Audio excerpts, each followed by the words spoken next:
வணக்கம். திரையரங்கம் விடுதலை 2.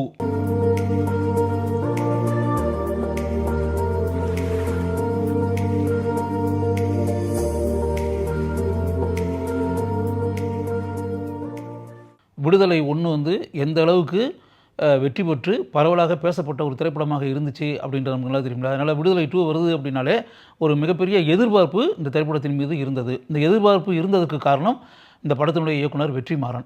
வெற்றிமாறன் அப்படின்னு வரும்போதே அவர் இதுவரை இயக்கிய அனைத்து திரைப்படங்களுமே வெற்றி படங்கள். அந்த பேர் வெற்றிமாறன் அப்படின்னு எப்போ வச்சாரோ அதேமாதிரி அவர் டைரக்ட் பண்ண அத்தனை படமும் ஹிட்டு, ஆரம்பத்துலேருந்து இன்றைக்கி வர. அப்படி வச்சுங்களேன், அது எவ்வளோ பெரிய விஷயம். அதனால் வெற்றிமாறன் டைரக்ட் பண்ணுறாரு அப்படின்னு வரும்போதே நிச்சயமாக ஒரு மிகச்சிறந்த திரைப்படமாக தான் இருக்கும் அப்படின்ற எதிர்பார்ப்பு எல்லாருக்குமே இருந்துச்சு, எனக்கும் இருந்துச்சு. அந்த எதிர்பார்ப்போடு படம் திரைக்கு வந்த முதல் நாளன்றே திரையரங்கில் மக்களுடன் அமர்ந்து விடுதலை 2 திரைப்படத்தை நான் பார்த்தேன். அப்படி வரும்போது எதிர்பார்ப்புன்னு ஒன்று இருக்குல்ல, அந்த எதிர்பார்ப்பை முழுமையாக அந்த திரைப்படம் நிறைவேற்றியது, நிறைவு செய்தது அப்படின்றத ஆரம்பத்திலே உங்களுக்கு நான் சொல்லிடுறேன்.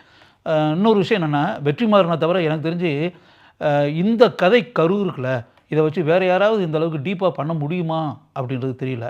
ரொம்ப டீப்பான ஒரு சப்ஜெக்டு, ரொம்ப தியரிட்டிக்கலான சப்ஜெக்டு, ஆழமான தியரியை கொண்ட திரைப்படம் சாதாரண விஷயம் கிடையாது. இதை இப்போ பண்ணணும் அப்படின்னா, இப்போ கம்யூனிசத்தை பற்றி நல்லா தெரியணும். எம்எல் மூமெண்ட் இருக்குல்ல, எம்எல் மூமெண்ட் மார்க்சிய லெனினிய இயக்கம் அமைப்பு அப்படின்றதுல அதை பற்றிலாம் நல்லா தெரிஞ்சுருக்கணும். தமிழ்நாட்டில் இதுக்கு முன்னாடி அந்த எம்எல் மூமெண்ட்டெல்லாம் இருக்கும்போது என்ன நடந்தது அப்படின்றதெல்லாம் இருக்கு இல்லையா, அந்த வரலாறுலாம் தெரிஞ்சிருக்கணும். அதெல்லாம் தெரிஞ்சிருந்தால் மட்டும்தான் இப்படி ஒரு திரைப்படத்தையே ஒரு இயக்குனரால் இயக்க முடியும். அதனால் வெற்றிமாறனை பொறுத்தளவில் இந்த திரைப்படத்தை இயக்கி இருக்கிறாரு அப்படின்னா, இந்த பரவலான அந்த அரசியல் அறிவுன்னு இருக்குல்ல, அவருக்கு வந்து இருக்கிறது அப்படின்றது படம் பார்க்கும்போதே நம்மளால் உணர முடிகிறது அப்படின்னு சொல்லிட்டு. அதனால் இந்த ஃபஸ்ட்டு பார்ட்டை பொறுத்தளவு உங்களுக்கு ஃபினிஷிங் அப்படின்னும்போது அதில் விஜய் சேதுபதியினுடைய கதாபாத்திரம் இருக்குல்ல, பெருமாள் வாத்தியார், அவர் வந்து அரெஸ்ட் ஆகி அப்படின்ற பேட்டர்னில் வந்து இதாகி அதோடு முடிச்சிருப்பாங்க. அப்படி தான் இருக்கும். கௌதம் மேனன் கூட அவர் பேசுகிறது மாதிரி அப்படின்ற மாதிரி அந்த படத்தில் ஃபினிஷ் ஆச்சு இல்லையா. இந்த படத்தினுடைய ஓப்பனிங் வந்து அந்த ஃபஸ்ட்டு பார்ட்டில் இருக்கக்கூடிய விஷயங்களை லைட்டாக கொஞ்சம் கொஞ்சம் அதை காமிச்சிட்டு செகண்ட் பார்ட் வந்து ஸ்டார்ட் ஆகுது. அப்படி வரும்போது இதில் வந்து அவர் அரெஸ்ட் பண்ணிட்டாங்கல்ல ஏற்கனவே. அரெஸ்ட் பண்ண பிறகு அப்போ சீஃப் செக்ரட்டரி ராஜீவ் மேனன் அந்த கதாபாத்திரம், அவர் காவல்துறை அதிகாரி உயர் அதிகாரியாக டிஎஸ்பி கதாபாத்திரத்தில் வரக்கூடிய கௌதம் மேனன், இவங்கெல்லாம் வந்து உட்காந்து பேசுகிறாங்க. உட்காந்து பேசி அப்படின்போது இப்போ பெருமாள் வாத்தியாரை அரெஸ்ட் பண்ணியாச்சு. பெருமாள் வாத்தியாரை அரெஸ்ட் பண்ண செய்தி வெளியே ஓரளவுக்கு தெரிஞ்சிருச்சு. பத்திரிகையெல்லாம் பிரசுரமாகி அப்படி இப்படின்ற மாதிரி பரவலாக வந்து அப்படி இப்படின்ற மாதிரி ஆச்சுன்னா இப்போ வரக்கூடாது. இந்த அரெஸ்டான விஷயம் பரவலாக வெளியே தெரியக்கூடாது, பத்திரிகைகளில் வரக்கூடாது. அதுக்கு அவங்க ஒரு விளக்கம். அதாவது எப்படின்னா, இதெல்லாம் நமக்கு இப்படிலாம் அரசாங்க மட்டத்தில் இப்படிலாம் இருக்குதா அப்படின்றத நமக்கு தெரியாதுல்ல. அதாவது மத்திய அரசாங்கத்திலேருந்து ஒரு குறிப்பிட்ட அமௌண்ட்டு வந்து தமிழக அரசாங்கத்துக்கு வரணும். தமிழ்நாடு கவர்மெண்ட்டை பொறுத்தவரை கையில் இருக்க அமௌண்ட்டை வந்து இந்த விஷயங்களுக்கெல்லாம் செலவழிச்சு அப்படி இப்படின்ற மாதிரி ஒரு மேட்ரு இதாகிடுச்சு. இப்போ இந்த ஆளை அரெஸ்ட் பண்ணியாச்சு அப்படின்றது வெளியே தெரிஞ்சுன்னா மத்திய அரசாங்கம் வந்து அனுப்புகிற பணத்தை நிறுத்திடும். அதனால் இப்போதைக்கு இந்த கைதான மேட்ரு வந்து வெளியே தெரியக்கூடாது. மத்திய அரசாங்கத்தினுடைய பணம் வந்து தமிழ்நாட்டுக்கு வந்து சேர்ந்த பிறகு, தமிழ்நாடு கவர்மெண்ட்டுக்கு வந்து சேர்ந்த பிறகு இந்த கைதான விஷயத்தை வந்து வெளியே வந்து பத்திரிகைகளுக்கு நம்ம கொடுப்போம் அப்படின்ற மாதிரி. அதாவது இப்படிலாம் இருக்கும் போல் இருக்குது. இந்த மேட்ரு வந்து ரொம்ப டீப்பாக வந்து பேசி அப்படின்ற மாதிரி இருக்கும். ஆரம்பத்தில் வந்து பொதுப்பணித்துறை அமைச்சராக வரக்கூடிய இளவரசு வந்து அப்படியே வழக்கமாக அரசியல்வாதி வந்து உள்ளே வந்து அப்படியே மிரட்டி கிரட்டின்றால் அப்படியே அந்த பேட்டர்லாம் சில மேட்டர்லாம் ஓடிக்கிட்டு இருக்கும். அப்படி இதெல்லாம் தாண்டி நிதானமாக இப்படி உட்காந்து பேசி அப்படின்னு வரும்போது இப்படி ஒரு முடிவு எடுத்து அப்படியே அப்போ இந்த வெளியே தெரியக்கூடாது. அப்போ இவர் கைது பண்ண விஷயம் அப்படின்னா பத்திரிகைக்காரங்க யாராவது வந்து இந்த இடத்துக்கு வந்து பேட்டி கிட்டி எடுத்து இப்படின்ற ஒரு மேட்டர் நடந்துடக்கூடாது. அப்போ இந்த இடத்த விட்டு அவர் எங்கேயாவது தூர இடத்துக்கு எங்கேயாவது கொண்டு போயிடணும். கொண்டு போயிட்டு அது பிறகு நீதிமன்றத்தில் போய் அவரை அழைச்சிட்டு போகிறது, நீதிமன்றத்தில் கொண்டு போய் இது பண்ணுறது, அது பிறகு விசாரணை நடத்துறது, அது பிறகு வெளியே பத்திரிகைகள்லாம் தெரிஞ்சு அப்படி இப்படின்றது பின்னாடி நடக்கட்டும். முதல்ல இவரை மறைமுகமாக எங்கேயாவது கொண்டு போகணும் தூர இடத்திற்கு அப்படிங்கும்போது ஒரு காட்டு பகுதியில் இவரை கொண்டு போகிறதுன்னு முடிவு பண்ணிட்டாங்க விஜய் சேதுபதி கதாபாத்திரத்தை. அப்படி வந்து காட்டு பகுதியில் கொண்டு போகலாம் அப்படின்னு வரும்போது அது ஆக்சுவலாக ராகவேந்திரா அப்படின்ற கதாபாத்திரத்தில் சேத்தன் நடிச்சிருந்தார்ல, அவர் அதே கதாபாத்திரம் தான். அந்த அவருடைய தலைமையில் இன்னும் சில காவல்துறையில் பணியாற்றக்கூடிய கான்ஸ்டபிள்ஸ் இவங்க கூட இது பண்ணினா, இப்போ வந்து மலைப்பகுதியில் போகிறது அப்படின்னா ஜீப்பை கொண்டு போகணும். ஜீப்பை வந்து ஓட்டிகிட்டு போகிறது யார் அப்படின்னா குமரேசன் கதாபாத்திரத்தில் வரக்கூடிய சூரி. அவர் ஏற்கனவே சேத்தன் வந்து அதில் சஸ்பெண்ட் பண்ணின்ற மாதிரி இருக்கும்ல. இப்படி வரும்போது வேறு அந்த கரடு முரடான இதில் வந்து ஓட்டுறதுக்கு அந்த கதாபாத்திரத்தை தவிர, குமரேசனை தவிர, சூரி கதாபாத்திரத்தை தவிர வேறு யாராலும் முடியாது. வேறு யார்ட்டையும் அந்த ஓட்டுற அளவுக்கு இருக்கக்கூடிய அந்த திறமை கிடையாது. அப்படி வரும்போது கௌதம் மேனன் வந்து வேலையில் மறுபடியும் சேர்த்துடுறாரு. சேர்த்து சூரி வந்து அந்த ஜீப்பை வந்து அவர் ஓட்டுநராக இருந்து கான்ஸ்டபிள் கதாபாத்திரம் தானே அவர் ஓட்டுறாரு. இவரை விஜய் சேதுபதியை அழைச்சிட்டு போகிறாங்க அந்த ஜீப்பில். போய் அந்த காட்டுப்பகுதியில் போகும்போது சில இடங்களில் நடந்து இப்படியெல்லாம் போய் இப்படின்ற மாதிரி சில இதெல்லாம் வரும்போது அப்போ இந்த டோட்டல் ஃபில்மே என்ன வச்சுருக்காங்க, அடர்ந்த காடு சத்தியமங்கலத்தில் ஷூட் பண்ணியிருக்காங்க ஆக்சுவலாக அப்படி வரும்போது அந்த அடர்ந்த காட்டு பகுதியில் நடந்து போகும்போது இப்போ சேத்தன் போகிறாரு, கூட வந்து மற்ற கான்ஸ்டபிள்ஸ்லாம் போகிறாங்க, சூரியும் போகிறாரு. இதில் வந்து விஜய் சேதுபதி நடந்து போய் கை விலங்கு அப்படின்னா சேத்தனுடைய கை விலங்கை வந்து அவர் கூட பிணைச்சி அப்படி கொண்டு போகிறாங்க. கொண்டு போகும்போது அந்த நேரேஷன் இருக்குல்ல, இவர் எப்படி, அதாவது இந்த கைதானது அப்படின்னா இதுக்கு பின்னாடி இருக்கக்கூடிய அவருடைய கதை என்ன அப்படி சுவாரஸ்யமாக, அதனால் நல்ல ஒரு நேரேஷன். இது டெக்னிக் உத்தின்னு சொல்லுவாங்க, இதை இலக்கியத்திலலாம் ஸ்டைல்னு சொல்லுவாங்க. இதை அருமையான உத்தி. எப்படின்னா இந்த டோட்டல் ஃபில்மே அப்படியே தனித்தனியாக பிரித்து விஜய் சேதுபதி நேரேட் பண்ணுறது தான்.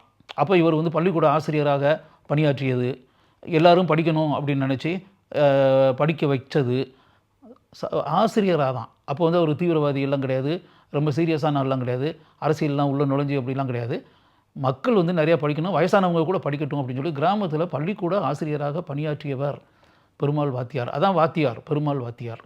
அப்படி இருக்கும்போது அந்த ஊரில் வந்து ஆக்சுவலாக மிராசுதாரர்கள், லேண்ட்லார்டு மிராசுதார் அந்த லெவலில் இருக்கக்கூடியவங்க வந்து அட்டூழியம், அதாவது அப்படியே பெண்களை வந்து கற்பழித்து பெண்களை கெடுத்து அப்படி இப்படின்ற மாதிரி பல மேட்டர்கள் இப்படியெல்லாம் ஆகும்போது ஒரு இளம் காதலர்கள் 2 பேர் அப்படின்னு சொல்லிட்டு கருப்பன் அப்படின்னு வந்து கருப்பனுக்கு காதலியாக இருக்கக்கூடிய ஒரு பெண், அவளை வந்து இவங்க வந்து கெடுக்க முயற்சி செய்து அப்படி இப்படின்ற மேட்டர் ஆகி அதில் வந்து மிகப்பெரிய மோதல் உண்டாகி பெரிய பிரச்சனை ஆகி அதில் கருப்பனை வந்து அப்படியே அவங்க கொன்று அப்படின்ற மாதிரி மேட்டர்லாம் நடந்துடும். ஒரு நம்பிக்கை துரோகம் சொல்லலாம். ஆக்சுவலாக அவங்க பாதுகாக்கணும்னு சொல்லிட்டு இந்த பெருமாள் வாத்தியார் நினைப்பார். ஆனால் பெருமாள் வாத்தியார்கிட்ட கொடுத்த வாக்குறுதியை அவங்க காப்பாற்றாமல் அப்படியே அந்த 2 பேருடைய மரணத்திற்கும் அவங்க காரணமாகி அதுக்கு பிறகு தான் இவர்கிட்ட வந்து ஒரு சிந்தனை வரும். அதாவது ஒரு கிராம பகுதியில் வந்து எந்த அளவுக்கு நிலச்சுவாந்தார்களுடைய அட்டூழியம் அப்படின்றது இருக்கு இல்லையா, அதாவது மக்களை வந்து அடிமைகளைப் போல அவங்களுக்கு வந்து தொந்தரவு தொல்லைகள் கொடுத்து அவங்களுக்கு வந்து உயிரை போக்கி அப்படின்றது ஒன்று, பெண்களை வந்து ஒரு காம இச்சைகளுக்கு பயன்படுத்தி அப்படின்ற அளவுக்கு பணம் சொத்து இதை மட்டுமே மூலதனமாக வைத்துக்கொண்டு எந்த அளவுக்கு அவங்களுடைய அட்டூழியங்கள் நடக்கின்றன அப்படின்றத முதல்ல தெரிஞ்சு அப்படின்னு வரும்போது தான் அப்போ தான் அவருக்கு வந்து அங்கே வந்து ஒரு கே அப்படின்ற ஒரு கதாபாத்திரம், அவர் வந்து கம்யூனிஸ்ட் கட்சியை சார்ந்தவர். அதனால தான் சொன்ன முதல்ல ஆரம்பத்தில் வெற்றிமாறன் தவிர வேறு யாராக இருந்தாலும் இப்படி டீப்பாக ஒரு சப்ஜெக்ட் வச்சு எடுத்து பண்ண முடியாதுன்னு சொன்னாங்கல்ல, அந்த கேன்னு ஒரு கதாபாத்திரம் கிஷோர் நடிச்சிருக்காரு. அந்த கதாபாத்திரத்தில் அவர் தான் அந்த கம்யூனிஸ்ட் கட்சியை சேர்ந்த அவர் வந்து அவர் தான் பல விஷயங்களை பெருமாள் வாத்தியாருக்கு சொல்லி தருவார். பல விஷயங்கள், அதை கம்யூனிஸ்ட் கட்சி அப்படின்னா உங்களுக்கு நல்லா தெரியும், கம்யூனிஸ்ட் கட்சியில் இருக்கவங்க வந்து எந்த அளவுக்கு ஆழமான சிந்தனையை கொண்டவர்கள் அப்படின்னு தெரியும் இல்லையா. அப்படி வரும்போது தான் எல்லா விஷயங்களும் அவர் சொல்லித்தர இவர் கம்யூனிஸ்ட் கட்சியில் அதில் உறுப்பினராக ஜாயின் ஆகி அப்படிங்கும்போது படிப்படியாக அந்த அரசியல் அப்படின்னா என்ன, எந்த அளவுக்கு மக்களை வந்து சுரண்டி பணக்காரர்கள் வாழ்கிறார்கள், நிலச்சுவாந்தார்கள் வாழ்கிறார்கள், ஜமீன்தார்கள் வாழ்கிறார்கள், அரசியல்வாதிகள் எந்த அளவுக்கு மக்களை ஏமாற்றி பிழைத்து கொண்டிருக்கிறார்கள், காவல்துறை எந்த அளவுக்கு மக்களுக்கு எதிராக செயல்படுகிறது, இது மாதிரி பெரிய விஷயம். இதெல்லாம் அவர் சொல்லித்தர இவர் அதில் பெரிய லெவலில் தன்னுடைய அறிவை விருத்தி செய்து அப்படின்னு இருக்கு இல்லையா. அப்படி வரும்போது தான் பெருமாள் வாத்தியாராக வரக்கூடிய விஜய் சேதுபதிக்கு மஞ்சு வாரியர் வந்து ஒரு மில் ஓனருடைய மகளாக இருந்தால் கூட அவங்க வந்து ஒரு பணக்கார பொண்ணு அப்படி இப்படின்ற மாதிரி இல்லாமல் அது வந்து கிட்டத்தட்ட லெஃப்ட் ஓரியன்ட், இடதுசாரி சிந்தனை, ஏழைகள் மீது அக்கறை, ஏழைகள் வந்து நல்லா வாழணும் அப்படின்னு சொல்லிட்டு மனப்பூர்வமாக ஆசைப்படக்கூடிய ஒரு கதாபாத்திரம். தொழிலாளர்கள் கூட இணைஞ்சி தானும் ஒரு தொழிலாளியாக பணியாற்றி அப்படின்னு ஒரு பணக்கார வீட்டு பொண்ணு அப்படி இருக்குது. அதுபோல் அவங்க 2 பேருக்கு இடையில் நட்பு, அப்புறம் காலப்போக்கில் வந்து காதல் அப்படின்ற மாதிரி ஆகி அவங்க 2 பேரும் திருமணம் செஞ்சு அப்படின்ற மாதிரி ஒரு விஷயம் இருக்குது. அந்த வீட்டினுடைய எதிர்ப்பெல்லாம் மீறி அந்த மேட்டருக்கெலாம் அவங்க போகலை. உடனே அவங்க அப்பா அம்மாலாம் அப்படி வெகுண்டு எழுந்து என்ன நம்ம பொண்ணு வந்து இவ்வளோ பெரிய பணக்கார ஃபேமிலியில் பிறந்து கடைசியில் வந்து ஒரு சாதாரண தொழிலாளியை போய் வேலையை பார்த்து அப்படி இப்படின்ற அந்த ஆங்கிள் இருக்குல்ல, அந்த இதுக்கெல்லாம் அவங்க போகல. இவர் வந்து கடைசியில் அந்த இதில் வந்து மில்லில் வந்து இவர் தொழிலாளியாக வேலை பார்க்குறாரு விஜய் சேதுபதி. அதனால இவங்க கணவன் மனைவி ஆயாச்சு. ஆன பிறகு அதுக்கு பிறகு பல அட்டூழியங்கள் பல விஷயங்கள்லாம் நடந்த பிறகு அது உண்மையாகவே அரசியல் உலகத்தில் நடந்த மேட்டர் தான் இது. இந்த வேகம் போதாது அப்படின்னு சொல்லிட்டு இன்னும் வேகமாக செயல்படணும் அப்படின்போது கம்யூனிஸ்ட் கட்சி அப்படின்போது ஒரு பக்கம் இருந்தால் கூட அந்த கட்சியில் உறுப்பினராக இருந்து கொண்டு அந்த கட்சியினுடைய கொள்கை கோட்பாடுகள் ஒரு குறிப்பிட்ட ஒரு வரையறை அதுக்கு நடுவில் இருந்து செயல்பட்டுன்ற ஒரு மேட்டர் இருக்குல்ல, அது போதாது. இனிமேல் இதை சட்டம் காவல்துறை இப்படின்ற மாதிரி மேட்டர்களை எதிர்பார்த்து அப்படின்ற மாதிரி இருந்துச்சுன்னா வராது. நம்ம நேரடியாக இப்படி அட்டூழியம் பண்ணக்கூடியவர்களை, அட்ராசிட்டி பண்ணக்கூடியவர்களை, மக்களை நசுக்குபவர்களை, மக்களுக்கு விரோதமாக செயல்படக்கூடிய மனிதர்களை ஸ்ட்ரைட்டாக நாமே போட்டு தள்ளினா தான் சரியாக வரும். ஆயுதத்தை கையில் எடுத்து தீர்த்து கட்டணும். இது அழித்தொழித்தல் அப்படின்னு பேர். இதில் தான் அந்த இதில் வரும்போது இவர் அந்த கம்யூனிஸ்ட் கட்சியிலேருந்து அதிலேருந்து விலகி இவர் தனியாக ஒரு கட்சி ஆரம்பிக்கிறார் விஜய் சேதுபதி. அவர் கூட நிறைய பேர் இணைகிறாங்க. தீவிரமாக செயல்பட வேண்டும் அப்படின்னு சொல்லிட்டு விஜய் சேதுபதி முடிவெடுத்து அதுக்கு பிறகு ஃபுல்லாகவே கம்ப்ளீட்டாக அப்படியே வன்முறையில் இறங்குறது தான், அப்படியே போட்டு தள்ளுறது தான். அது உண்மையாகவே ஆக்சுவலாக தமிழகத்தில், இந்தியாவில் இதெல்லாம் நடந்தது தான். நக்சலைட்ஸ் அப்படின்லாம் சொல்கிறோம்ல, நக்சல்வாரி இயக்கம் அப்படின்லாம் சொல்கிறாங்க இல்லையா, எம்எல் மூமெண்ட் அப்படின்லாம் சொல்கிறாங்களே, அது இதுதான். இதெல்லாம் இதில் அந்த காரியத்தை எல்லாம் அவர் செய்கிறாரு. இதுக்கிடையில் இந்த கேகேன்னு சொல்லிட்டு இவருடைய ஆசானாக இருந்து அரசியல் பாடங்களை இவருக்கு கற்றுத்தந்த கேகேயை அப்படியே அவங்க போட்டு தள்ளி அப்படின்னு வரும்போது அவர் மரணத்தை தழுவி அப்படின்னு கிட்டத்தட்ட ஒரு தந்தைக்கு நிகராக விஜய் சேதுபதி நினைக்கக்கூடிய கதாபாத்திரம். அதேமாதிரி அவரும் தன் மகனைப் போல நினைத்தது தான் பெருமாள் வாத்தியாரை, விஜய் சேதுபதியை அப்படின்னு சொல்லிட்டு அந்த மரணம் ஒரு ஈடு செய்ய முடியாத மரணம் விஜய் சேதுபதியை பொறுத்தளவில். இதெல்லாம் எப்படின்னா இந்த நேரேஷன்ற ஒரு மேட்ரு இருக்குல்ல, இது தனித்தனியாக வரும். அப்படி ஒரு இதில் இந்த ஸ்கூல் வாத்தியாராக இருக்கும்போது அப்படின்னு வரும். அப்புறம் அந்த கருப்பன்ற கதாபாத்திரம் அந்த காதல் ஜோடி இருக்குல்ல, அவங்கள போட்டு தள்ளுறது, அதுக்கு பிறகு ஒரு மன மாறுதல் உண்டாகிறது, அதுக்கு பிறகு ஒரு கேகேயை போய் சந்திக்கிறது. அந்த கேகேன்ற கதாபாத்திரம் உண்மையாகவே சீனிவாச ராவ் அப்படின்ற பேரில் ஒருத்தர் இருந்திருக்காரு. அவர் தான் பெருமாள் வாத்தியாருக்கு அரசியல் பாடங்களை கற்றுக் கொடுத்தவர். இது உண்மையாகவே வரலாறில் நடந்தது. அந்த சீனிவாச ராவ் கதாபாத்திரம் அதை தான் கிஷோர் கேன்னு சொல்லி கதாபாத்திரத்துக்கு பேர் வச்சிட்டாங்க. அந்த உண்மையான மனிதர் சீனிவாச ராவ். அவர் தான் ஆதர்ஷ ஆசான் விஜய் சேதுபதி கதாபாத்திரத்திற்கு, விஜய் சேதுபதி ஏற்று நடித்த பெருமாள் வாத்தியார் கதாபாத்திரத்திற்கு அப்படின்னு வச்சுங்க. இப்போ அது ஒரு பிளாக். அதுக்கு பிறகு ஒரு கம்யூனிஸ்ட் கட்சியில் போய் ஜாயின் பண்ணுறது. ஒரு கம்யூனிஸ்ட் கட்சியில் வெளியே தனியாக கட்சி ஆரம்பித்து அப்படியே அட்டூழியங்கள் செய்யக்கூடிய மனிதர்களெல்லாம் போட்டு தள்ளுறது இப்படின்ற அதில் நல்ல ஒரு இது வரும். இந்த காதல் மேட்டர் சொல்லிட்டே வருவார் மஞ்சு வாரியர், மகாலட்சுமி அந்த கதாபாத்திரத்தினுடைய பேர். மஞ்சு வாரியருக்கும் இவருக்கும் உண்டான காதல், அது அப்படியே அந்த இதெல்லாம் தாண்டி கல்யாணம் பண்ணது அப்படி இப்படிலாம் சொல்லிட்டு வரும்போது சேத்தன் சொல்லுவார், அது அதெல்லாம் சரிப்பா, இதெல்லாம் கிட்டத்தட்ட ஓனில் லவ் ஸ்டோரியை கேட்குறதுக்காக நாங்கள் இங்கே வந்திருக்கோம் அப்படின்ற மாதிரிலாம். இந்த மாதிரி இடையில சின்ன சின்ன ஒரு இன்சர்ட்ஸ்ன்ற மாதிரி இருக்குல்ல, ஒரு தமாஷான சில விஷயங்களும் கூட நடுவில் இப்படி இந்த இதெல்லாம் நடந்து வரும்போது பின்னாடி அது ஒரு ஸ்டேஜ் உண்மையாகவே என்னென்னா அந்த தீவிரவாத இயக்கம் இருக்குல்ல, அதில் ஈடுபட்டு அழித்தொழித்தல் அப்படின்ற ஒரு மேட்டருக்குல்ல, அது மட்டுமே சரியான தீர்வு இல்லை, தீர்வு கிடையாதுன்ற ஒரு விஷயத்தை ஒரு ஸ்டேஜுக்கு பிறகு பெருமாள் வாத்தியார் கதாபாத்திரம் உணரும். தனிப்பட்ட முறையில் ஆளுகளை போட்டு தள்ளுறதுனால மட்டுமே இந்த விஷயம் ஒரு முடிவுக்கு வர்றது கிடையாது. அதனால் அருமையான ஒரு மேட்டரை எடுத்திருக்காங்க. எப்படின்னா, அதாவது மக்களை சிந்திக்க வைக்கணும், மக்களுக்கு அரசியல்னால் என்னன்றதை சொல்லிடணும், மக்களுக்கு உண்மையான நிலவரம் என்னன்றதெல்லாம் மனசில் நுழையக்கூடிய அளவுக்கு சொல்லிடணும். அதுக்கு பிறகு அந்த மக்கள் தீர்மானிக்கணும். தீர்மானித்து நாம் என்ன செய்யலாம், மக்களை திரட்ட வேண்டும், மக்களை வெகுண்டலை செய்ய வேண்டும், மக்களை போராட வைக்க வேண்டும். தனிப்பட்ட முறையில் தனி நபர்கள் ஒரு 10 பேர் இருந்துக்கிட்டு அந்த காரியத்தை செய்து அப்படின்றது கிடையாது. மக்கள் போராட்டமாக மாற்ற வேண்டும். அப்படி மக்கள் போராட்டமாக ஆயிரக்கணக்கான மக்கள் வெகுண்டு எழுந்து, பல்லாயிரக்கணக்கான மக்கள் வெகுண்டு எழுந்து அந்த சூழ்நிலையை நாம் உண்டாக்க வேண்டும்.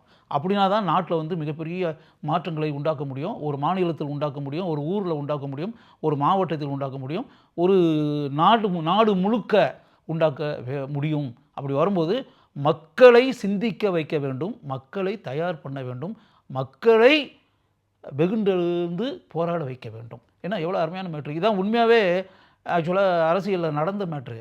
அதை விஜய் சேதுபதி கதாபாத்திரத்தின் மூலமாக உணர்த்துகிறார்கள். அவர் அதை ரியலைஸ் பண்ணி இதுவரை நம்ம கையாண்ட அந்த அணுகுமுறைன்றதுல அது சரியான அணுகுமுறை இல்லை. இதை தாண்டி நாம் செய்ய வேண்டியது மக்களை சிந்திக்க வைக்க வேண்டும், மக்களை போராட வைக்க வேண்டும்.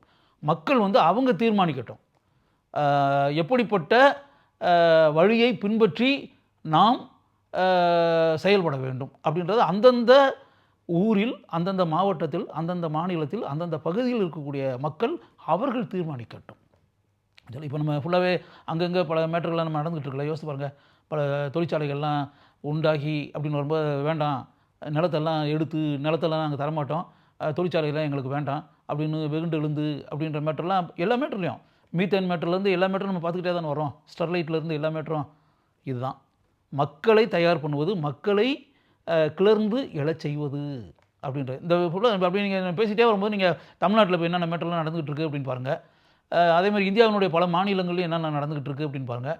அது மிகப்பெரிய கொக்கோ கோலா ஃபேக்ட்ரியிலேருந்து என்னென்ன இதெல்லாம் வந்துச்சு, திருநெல்வேலி பகுதியில் நடந்ததெல்லாம் நமக்கு தெரியும் இல்லையா. இப்படி ஒவ்வொரு மேட்டரையும் அப்படின்னு யோசிச்சுட்டே வாங்க. யோசிச்சுட்டே வரும்போது என்னென்னலாம் நடந்துக்கிட்டு இருக்குது அப்படின்றது. இப்போ அப்படி வரும்போது இப்போ டங்ஸ்டன் அந்த மேட்ரு வந்து தொழிற்சாலையெல்லாம் வேண்டாம் அப்படின்ற மாதிரி ஒரு போராட்டம் இதெல்லாம் நடந்துகிட்டு இருக்குல்ல மேலூர் பகுதியில், மக்கள் திரண்டு அப்படின்றது.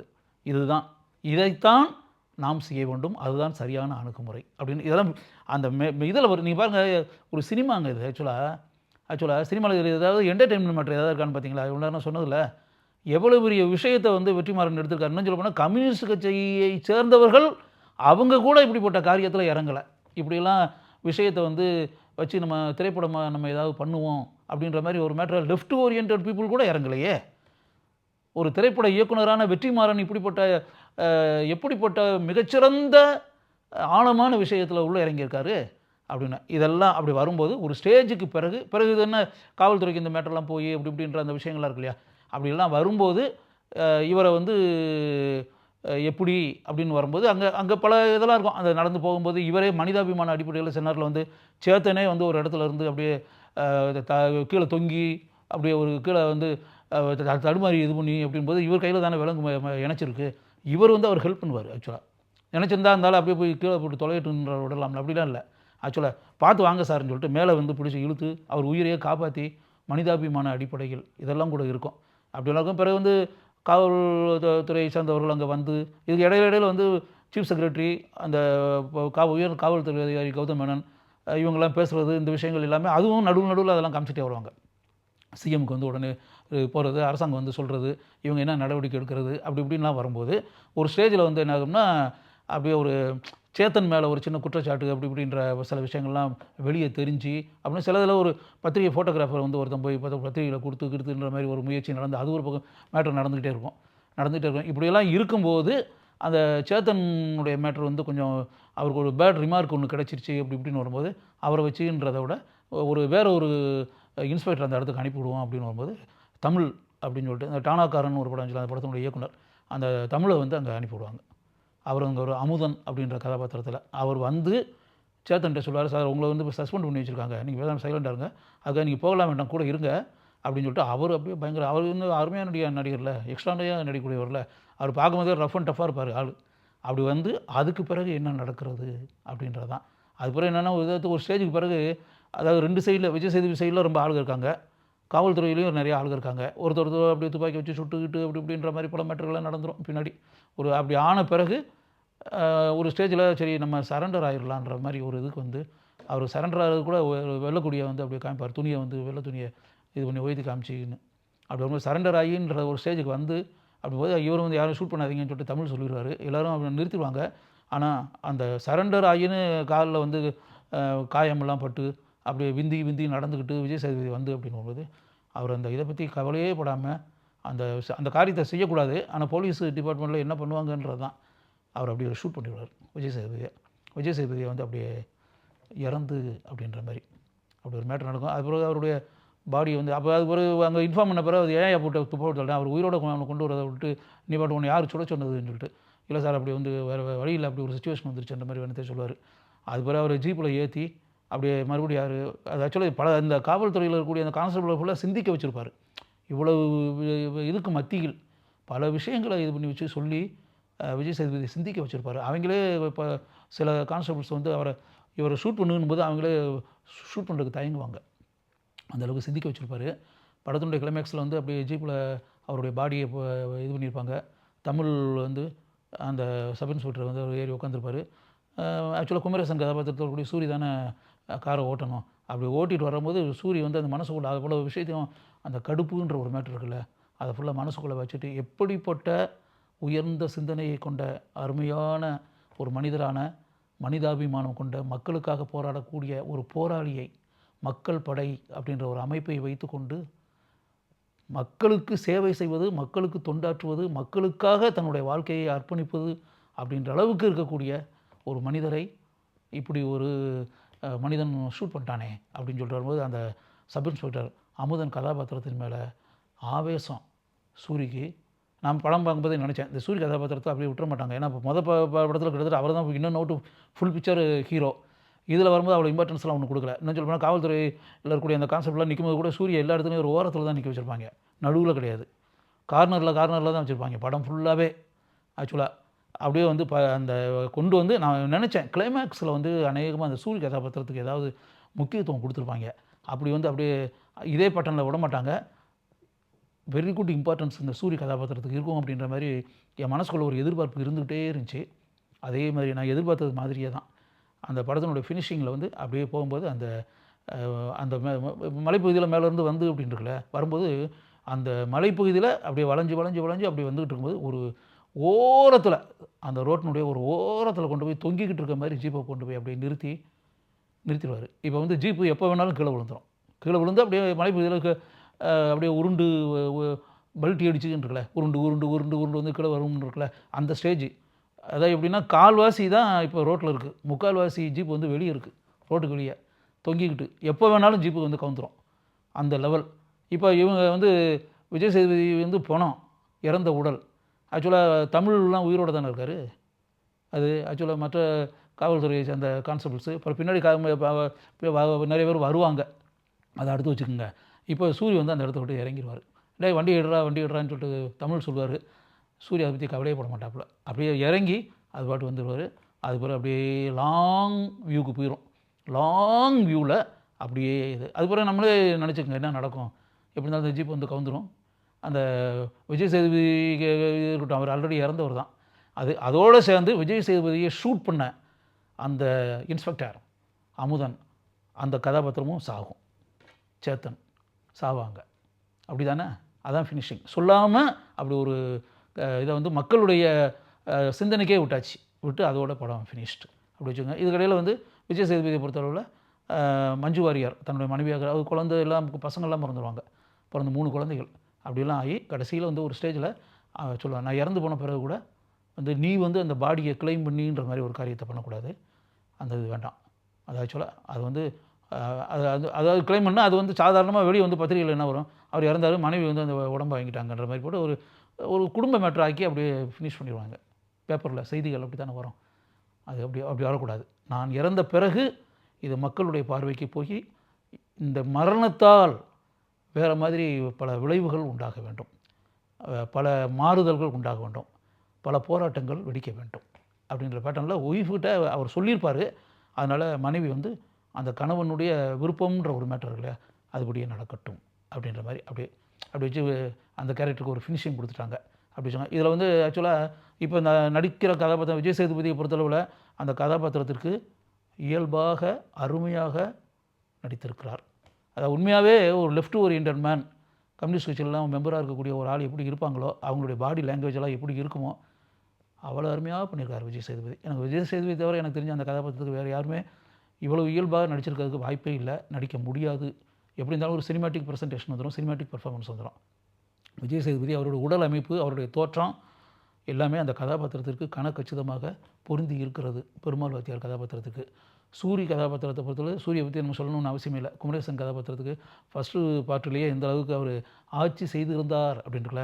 இதில் வந்து சூரிக்கு வந்து இதில் எனக்கு விஜய் சேதுபதி கதாபாத்திரத்து தான் இதில் முக்கியம். விஜய் சேதுபதி ஏற்கனவே பெருமாள் கதாபாத்திரத்துக்கு தான் படம் ஃபுல்லாக இம்பார்ட்டன்ஸ் அப்படின்றதுனால சூரிய கதாபாத்திரத்துக்கு கிளைமேக்ஸில் தான் இம்பார்ட்டன்ஸு. மற்றதுலாம் வரும், அவர் அப்படியே ஒவ்வொரு தடவையும் வரும்போதெல்லாம் அவர் மனசுக்குள்ளே என்ன ஓட்டம் அந்த விஷயத்தெல்லாம் அப்படியே ஒரு க்ளோஸ்அப்லாம் பல இடங்களில் காமிப்பாங்க. அவர் இதெல்லாம் மனசுக்குள்ளே வாங்கிட்டு இருக்காரு, ஏதோ ஒன்று பண்ண போகிறாரு அப்படின்ற மாதிரி ஒரு சஜஸ்டிவாக மட்டும் காமிச்சிட்டே வருவாங்க. ரொம்ப அருமையாக இயல்பாக விஜய் சேதுபதி எப்படி இயல்பாக பண்ணியிருக்கிறாரோ அதே போல் சூரி அந்த கதாபாத்திரத்திற்கு அருமையாக உயிர் தந்திருக்கிறார் அப்படின்னு வச்சுங்க. அது பிறகு மஞ்சு வாரியரை பொறுத்தளவில் அந்த பொருத்தமான தேர்வு அந்த கதாபாத்திரத்துக்கு அவங்க நல்லா பண்ணியிருக்காங்க. இயல்பாக தன்னுடைய நடிப்பு திறமையை வெளிப்படுத்தி இருக்கிறார் அப்படின்னு சொல்லிட்டு. பிறகு வந்து அந்த சீஃப் செக்ரட்டரி கதாபாத்திரத்தில் வரக்கூடிய ராஜீவ் மேனன். ராஜீவ் மேனன் வந்து அந்த கதாபாத்திரத்துக்கு ஒரு சீஃப் செக்ரட்டரினா அதில் படித்த ஐஏஎஸ் ஆஃபீஸர் அது எப்படி இருப்பாங்கன்றது ஒன்று இருக்குல்ல. அதில் வந்து கிட்டத்தட்ட ஒரு திரைப்படங்களில் நடிக்கக்கூடிய ஒரு நடிகரை போட்டோம்னா அது வந்து ஆர்டிஃபிஷியலாக தான் இருக்கும் டெஃபினட்டாக. ஆனால் ராஜீவ் மேனனை பொறுத்தளவில் அவர் இந்த ஆங்கிலம் பேச வேண்டிய நேரத்தில் ஆங்கிலம், தமிழ் பேச வேண்டிய நேரத்தில் தமிழ், இல்லாட்டி ஆங்கிலம் கலந்த தமிழ் அப்படின்ற ஆங்கிள் இருக்குல்ல, அருமையாக பண்ணியிருக்காரு. அது ஆக்சுவலாக என்ன சொல்ல போனால் அதை அவர் சில நேரத்தில் வீட்டிலே உட்காந்து பேசின் போது அப்படியே சாதாரண ட்ரெஸ்லேயே இருக்காங்க, லுங்கி இதெல்லாம் கட்டிக்கிட்டு கூட பேசிக்கிட்டு அப்படின்ற மாதிரி இருக்குது. அது பிறகு காவல்துறை அதிகாரியாக வரக்கூடிய கௌதம் வாசுதேவ மேனன், அவர் அந்த கதாபாத்திரத்திற்கு எப்படி ராஜீவ் மேனன் அந்த கதாபாத்திரத்துக்கு பொருத்தமோ அதே மாதிரி கௌதம் மேனன் மிக அருமையாக பொருந்தி இருக்கிறார் அந்த கதாபாத்திரத்துக்கு. ஃபர்ஸ்ட் ஹாஃப்லேயே கிட்டத்தட்ட அவருக்கு ஃபஸ்ட் பார்ட்லேயே எந்த அளவுக்கு நல்ல பேர் அப்படின்றது இல்லையா, செகண்ட் பார்ட்லேயும் அந்த பெயரை தக்க வைத்திருக்கிறார் அப்படின்னு வச்சுக்கோங்க. அதுக்கு பிறகு ஹிந்தி நடிகர் இயக்குனர் அனுராக் காஷ்யப் அதில் வராரு. ரொம்ப எக்ஸ்ட்ரானரியான கேரக்டரு, கனமான கதாபாத்திரம். அந்த கனமான கதாபாத்திரத்திற்கு எந்த அளவிற்கு ஆக்சுவலாக இன்னும் சொல்ல போனால் அனுராக் காஷ்யப்பை பொறுத்தவரை அவர் ஆக்சுவலாக வந்து வட இந்தியாவில் பிறந்து உத்தரப்பிரதேசில் பிறந்தவராக இருக்கலாம், இந்தி திரைப்படங்களை இயக்கி இருக்கலாம், இந்தி படங்களை தயாரித்திருக்கலாம், இந்தி படங்களில் நடிச்சிருக்கலாம்.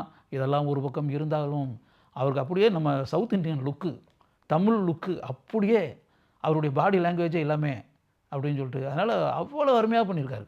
ஆக்சுவலாக அவர் வரக்கூடிய காட்சின்னு இருக்குல்ல, அப்படியே எனக்கு மனசு ஒன்று நினச்சேன், வெற்றிமாறன் வந்து இதுக்கு வந்து அனுராக் காஷ்யப்பை போட்டது மிகப்பெரிய ப்ளஸ் பாயிண்ட் அப்படின்ற மாதிரி என் மனசுக்குள்ளே தோணுச்சு அப்படின்னு வச்சுக்கோங்க.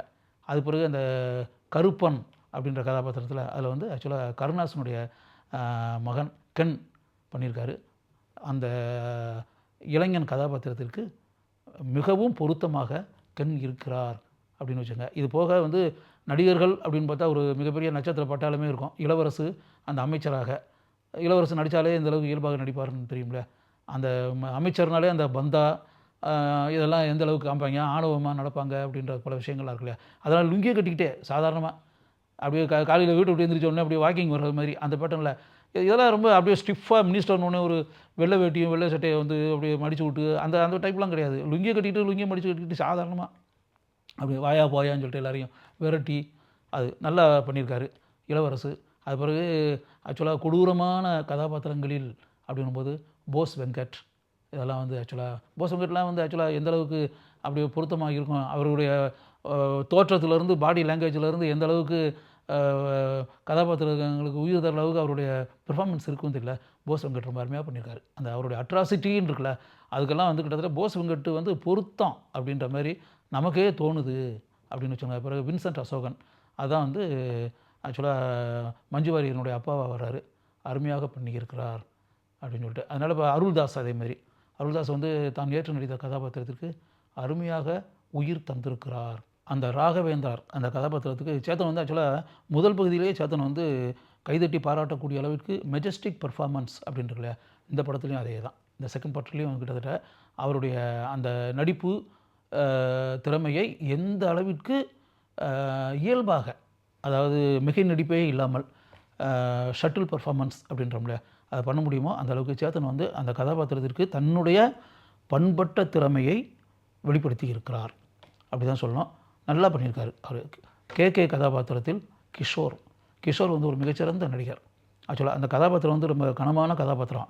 அதில் ஆக்சுவலாக வந்து மிக அருமையாக நடிக்கக்கூடிய ஒரு நடிகர் தான் அந்த கதாபாத்திரத்தை ஏற்று நடிக்க வேண்டும். அப்படி வந்து வெற்றிமாறன் வந்து கிஷோரை அந்த கதாபாத்திரத்திற்காக தேர்வு செய்தது அப்படின்றதுல அது பாராட்டப்பட வேண்டிய விஷயம் அப்படின்னு. அதில் வந்து என்ன சொல்ல போனால் அதில் வந்து குமரேசனுடைய காதலியாக வரக்கூடிய அந்த தமிழரசி கதாபாத்திரத்தில் வரக்கூடிய பவானி ஸ்ரீ அது ஆக்சுவலாக ஏன்னா ஃபஸ்ட் பார்ட்டில் வந்து அது ஒரு லவ் சப்ஜெக்ட் மாதிரியே ஒரு பேட்டர்னில் வந்துகிட்டு இருக்கோம். இதில் வந்து இம்பார்ட்டன்ஸ்லாம் ஒன்றும் இல்லை. அவங்க வந்து ஆரம்பத்தில் 1-2 இடத்துல அவங்கள காமிக்கிறாங்க, அவ்வளோதான். இந்த படத்தில் அந்த கதாபாத்திரமே இதில் வரல. ஏன்னா இந்த கதைக்கு அவங்க தேவையில்லை அப்படின்றதுனால. ஏன்னா எடுத்துக்கிட்ட கதை வந்து விஜய் சேதுபதி சம்மந்தப்பட்ட கதையாக இருக்கிறதுனால, விஜய் சேதுபதி ஏற்று நடித்த கதாபாத்திரத்தினுடைய கதையாக இருப்பதால், பெருமாள் வாத்தியாருடைய கதையாக இருப்பதால் இதில் வந்து யார் வர்றாங்களோ அவங்கள தான் படத்தில் அப்படின்னா அதில் தேவையில்லாமல் வந்து அந்த கதாபாத்திரத்தை இங்கே கொண்டு வந்துன்ற மாதிரி இருக்கல. பவானி ஸ்ரீயை வந்து இதில் வந்து ஆரம்பத்தில் அந்த ஃபஸ்ட் பார்ட்டில் வந்ததுனால அது கொஞ்சம் காமிக்கிறாங்க, அவ்வளோதான். அதுக்கு பிறகு அவங்களுடைய கதாபாத்திரம் இந்த படத்தில் தொடரவில்லை. அந்த அமுதன் கதாபாத்திரம், இன்ஸ்பெக்டர் கதாபாத்திரத்தில் ஆக்சுவலாக எக்ஸ்ட்ரானரி பெர்ஃபார்மன்ஸு தமிழ் ஆக்சுவலாக தமிழை தவிர வேறு யாராக இருந்தாலும் அவ்வளவு பொருத்தமாக இருந்திருக்க மாட்டார்கள் அப்படின்றதா உண்மை. இது போக பாலாஜி சக்திவேல் அவர் வந்து ஆக்சுவலாக ஒரு வழக்கறிஞராக வர்றார். அவர் அந்த கதாபாத்திரத்துக்கு தேவைப்படும் அளவிற்கு எந்த அளவுக்கு தன்னுடைய திறமையை காமிக்க முடியுமோ அதை காமிச்சிருக்காரு. சரவண சுப்பையா அப்படின்னாலே அவருடைய தோற்றம் இதெல்லாம் வரும்போது எப்படிப்பட்ட கதாபாத்திரத்துக்கு அவர் பொருத்தமாக இருப்பார் அப்படின்றது தெரியும் இல்லையா? அதனால் அவருக்கு பொருத்தமான கதாபாத்திரத்தை வெற்றிமாறன் தந்திருக்கிறார். அதில் தன்னுடைய ஆழமான முத்திரையை சரவண சுப்பையா பதித்திருக்கிறார். இதெல்லாம் நடிப்பு கலைஞர்கள் வந்து பாத்திரங்களுக்கு தங்களுடைய திறமையால் படம் முழுக்க உயிர் தந்திருக்கிறார்கள் அப்படின்றது தான். இதை தாண்டி டெக்னீஷியன்ஸ் அப்படி வரும்போது இந்த படத்தினுடைய இசையமைப்பாளர் இசைஞானி இளையராஜா வந்து வழிநடுக காட்டுமல்லி அப்படின்னு ஃபஸ்ட் பார்ட்டில் அவர் வந்து பண்ண சாங்கு இன்றைக்கி வரை நம்ம இதயத்தில் வந்து அப்படியே நிரந்தரமாக வாழ்ந்துக்கிட்டு அப்படின்ட்டு இல்லையா? அதே மாதிரி இதுலேயும் தினமும் அப்படின்ற ஒரு பாட்டு இருக்குது. அந்த பாட்டு பொருத்தமான இடத்தில் இடம்பெற்றிருக்கிறது அப்படின்னு சொல்லிட்டு அது என்னன்னா அந்த பாட்டு 2-3 இடத்துல வருது. அந்த சாங்கை அப்படியே பிரித்து வச்சு பண்ணியிருக்காங்க. வேறு வார்த்தைகள் போட்டு அப்படின்னு வரும்போது இளையராஜாவே பாடியிருக்கார், அவரை எழுதியிருக்கிறார் அப்படின்னு வச்சுக்கோங்களேன். இந்த பாட்டை இளையராஜா அனன்யா 2 பேரும் இணைஞ்சு பாடியிருக்கிறாங்க. இளையராஜாவோடு இணைந்து பாடிய அனன்யா பட் அவங்க வந்து சஞ்சய் சுப்ரமணியம் கர்நாடக இசை மேதை, கர்நாடக இசை பாடகர் சஞ்சய் சுப்ரமணியம் கூட இணைஞ்சு மனசில் அப்படின்னு ஒரு பாட்டு, பொறுத்தது போதும் அப்படின்ற ஒரு பாட்டு. ஆக்சுவலாக அந்த பொறுத்தது போதும்ன்றது ஒரு பொருத்தமான இடத்துல இடம்பெற்று அப்படின்ற மாதிரி ஒரு ஆவேசமான ஒரு சாங் இடம்பெற்றிருக்கு. சஞ்சய் சுப்ரமணியம் வந்து அது ஆக்சுவலாக இளையராஜா வந்து தினமும் பாட்டு அதை தான் முதல்ல சஞ்சய் சுப்ரமணியம் பாடி ரெக்கார்ட்லாம் பண்ணிட்டாங்க. பண்ண பிறகு வெற்றிமாறன் வந்து அந்த சாங்கை இளையராஜா குரல் இருந்தால் நல்லாயிருக்கும் அப்படின்னு சொல்லிட்டு இளையராஜாட்ட சொன்னதுனால இளையராஜா வந்து தினமும் ஒளிப்பதிவான பாடலை சஞ்சய் சுப்ரமணியத்தை வச்சு ரெக்கார்ட் பண்ண சாங்கு. அதுக்கு பிறகு இளையராஜாவே பாடி இப்போ படத்தில் இருக்கக்கூடிய இளையராஜா வாய்ஸ். அப்போ சஞ்சய் சுப்ரமணியத்தை வச்சு ஏற்கனவே ஒரு பாட்டு ரெக்கார்ட் பண்ணிவிட்டு அவர் அப்படியே இல்லாமல் இருந்தால் நல்லா இருக்காது இல்லையா? அதனால் சஞ்சய் சுப்ரமணியத்தை கூப்பிட்டு மனசுலன்னு ஒரு பாட்டு வந்து சஞ்சய் சுப்ரமணியத்தை பாட வச்சு அப்படின்ற மாதிரி எடுத்திருக்காங்க. அதுவும் வந்து ஒரு சிறந்த பாடல். மொத்த படத்துலேயே ஒரு 3 சாங்ஸ் தான் அப்படின்னு வச்சுங்களேன். அந்த தினமும் அப்படின்ற பாட்டு வந்து அந்த கதாபாத்திரங்கள் வரக்கூடிய இடத்திற்கு பொருத்தமாக இருப்பதால் அது வந்து நம்ம மனசில் தங்கியிருக்கக்கூடிய பாடலாக இருக்கிறது. பின்னணி இசையில் வந்து இளையராஜா எந்த அளவுக்கு அவருடைய ஆழமான முத்திரையை பதிப்பார் அப்படின்னு நமக்கே தெரியும் இல்லையா? அந்த இளையராஜா வந்து பின்னணி இசையின் மூலம் அந்த படத்தினுடைய ஓட்டத்திற்கு, கதையின் ஓட்டத்திற்கு பெருமை சேர்த்திருக்கிறார். இந்த படத்தினுடைய ஒளிப்பதிவாளர் வேல்ராஜ் வந்து மிகச்சிறந்த ஒளிப்பதிவாளர் அப்படின்றது நம்ம எல்லாருக்குமே தெரியும். அடர்ந்த காட்டு பகுதியில் எடுக்கக்கூடிய படம், ஃபுல் பிக்சர் காடு. படத்தினுடைய ஆரம்பத்துலேருந்து கிளைமேக்ஸோட காடு தான். அடர்ந்த காடுகளில் காட்டுக்குள்ளேயே அப்படின்னு வச்சுக்கோங்களேன். அந்த காட்டுக்குள்ளேயே எடுத்திருக்காங்க ஃபுல் பிக்சரை. அப்படி வரும்போது அதில் வந்து கிட்டத்தட்ட எந்த அளவுக்கு சிரமமான வேலை அப்படின்றது மாதிரி வச்சுக்கோங்க. அந்த சிரமமான இடங்களில் படமாக்குவதுன்றது ஒரு ஒளிப்பதிவாளருடைய பங்குன்றது பெரிய பங்கு. அதனால் வேல்ராஜ் வந்து தன்னுடைய பங்கை மிக அருமையாக செய்திருக்கிறார். இந்த படத்தினுடைய படத்தொகுப்பாளர் ஆர் ராமர். ஆக்சுவலாக கிட்டத்தட்ட அந்த ஃபஸ்ட் பார்ட்டு செகண்ட் பார்ட்டு எல்லாம் 260 நாளுக்கு மேலே ஷூட் பண்ணியிருக்காங்க. ஆக்சுவலாக இதில் வந்து கணக்கு போட்டுங்க, எடிட்டருடைய பங்கு எந்த அளவுக்கு இருக்கும் அப்படின்றத நினச்சிக்கோங்க. எடிட்டர் எந்த அளவுக்கு கஷ்டப்பட்டுருக்கணும், எந்த அளவுக்கு முழு அக்கறையை செலுத்தி இருந்தால் இந்த படம் வந்து சிறிதும் போரடிக்காத அளவிற்கு இருக்கும் அப்படின்றதுல எந்த அளவுக்கு வந்து வெற்றிமாறனுடைய பங்கு பெரிய பங்கோ, அதே மாதிரி இந்த படத்தினுடைய படத்தொகுப்பாளர் ஆர் ராமருடைய பங்கும் பெரிய அளவில் பாராட்டப்படக்கூடிய பங்கு தான். ஆர்எஸ் இன்ஃபோடைன்மெண்ட் நிறுவனத்தின் சார்பாக எல்ரட் குமார் இந்த படத்தை தயாரித்திருக்கிறார் அப்படின்ற. அதாவது எப்படின்னா இதில் வந்து நம்ம புரிஞ்சுக்கிற வேண்டிய விஷயம் என்னென்னா, 10ஓட 1 அப்படின்ற படத்தை வந்து யார் வேணாலும் பண்ணலாம். 2.25 மணி நேரம் ஒரு பொழுதுபோக்கு படம் அப்படின்னா அதை பண்ணுறதுக்கு நிறைய இயக்குநர்கள் இருக்காங்க, தயாரிக்கிறதுக்கும் நிறைய தயாரிப்பாளர்கள் இருக்காங்க. இதையெல்லாம் தாண்டி காலத்தை கடந்து நிற்கக்கூடிய அளவிற்கு ஆழமான விஷயத்தை மையமாக வைத்து ஒரு திரைப்படத்தை தயாரிப்பது, ஒரு திரைப்படத்தை இயக்குவது அப்படின்றது இருக்கு இல்லையா? அது நிச்சயமாக வந்து நாம் வந்து மனப்பூர்வமாக அப்படிப்பட்ட காரியத்தை செய்தவர்களை நாம் பாராட்ட வேண்டும். அதனால் இந்த படத்தை தயாரித்த எல்ரட் குமார் இருக்கார்ல, அவரை வந்து இப்படிப்பட்ட முயற்சியில் இறங்கி இந்த படத்தை தயாரிக்க முன்னால் வந்ததற்காக அவரை வந்து முதல்ல நான் பாராட்டுறேன். அது பிறகு அருமையான இயக்குனரான வெற்றிமாறன் ஒரு மாறுபட்ட கதைக்கருவை எடுத்து ஒரு மக்கள் பணி அப்படின்ற மாதிரியே மனசுக்குள்ளே நினச்சிக்கிட்டு மிகப்பெரிய ஒரு தொண்டுன்னு தான் சொல்லுவேன் இந்த படத்தை. வெறும் பொழுதுபோக்குக்காக அப்படின்ற மாதிரி உள்ள திரைப்படம் கிடையாது இது. இது கிட்டத்தட்ட ஒரு பாடம், ஆழமான பாடம். அதனால் இப்போ இந்த படம் டயலாக்லாம் பார்த்திங்கன்னா பவர்ஃபுல்லாக இருக்கும் டயலாக்கு. அதனால் இப்போ அதெல்லாம் இப்போ நம்ம சொல்லணும்னு இது பண்ணல. நீங்கள் திரையரங்கில் போய் பாருங்கள். பார்த்தீங்கன்னா விஜய் சேதுபதி பேசக்கூடிய அந்த விஷயங்கள்லாம் இருப்பாருங்க. அதெல்லாம் ஒரு அரசியல் பாடங்க.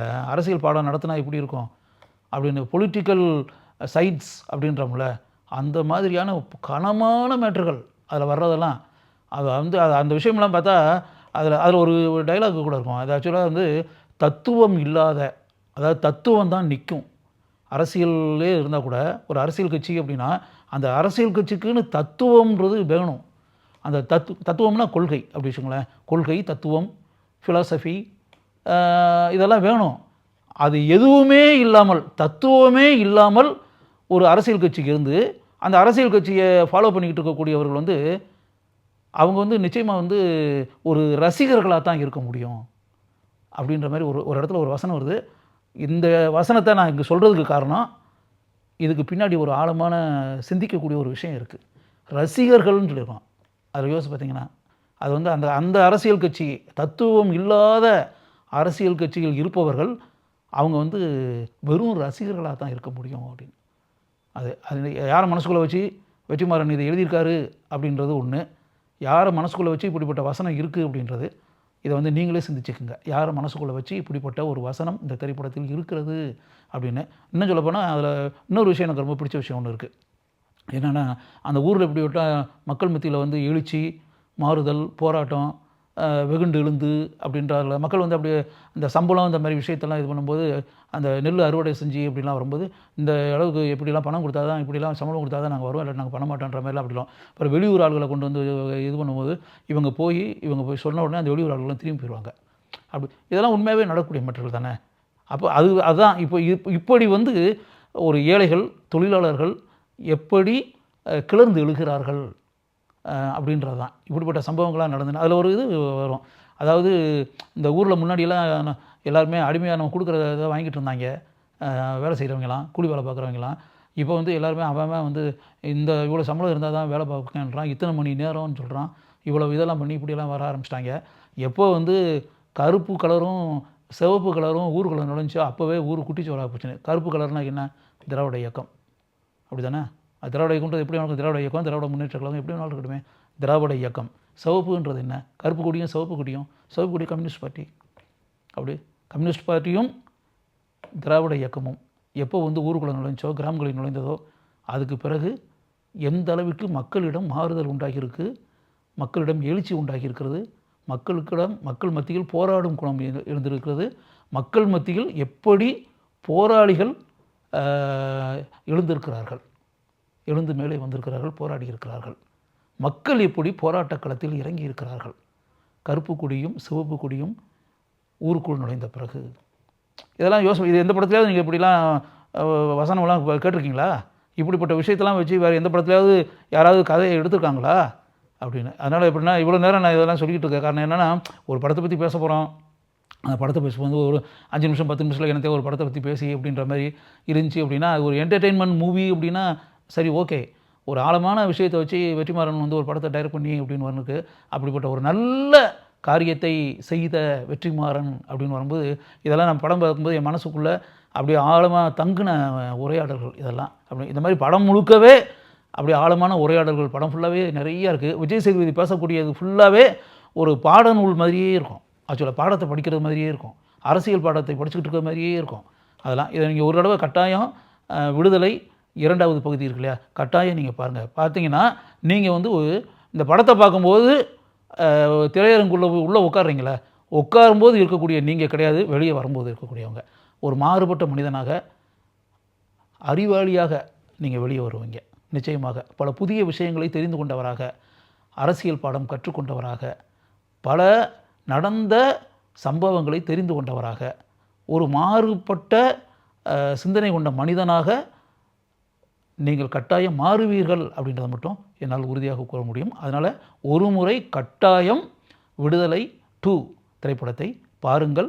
வெற்றிமாறனை மனதிற்குள் கட்டாயம் தலையில் வைத்து கொண்டாட வேண்டும் என்ற நினைப்பு உங்களுக்கு உண்டாகும் என்று எனக்கு நன்றாக தெரியும்.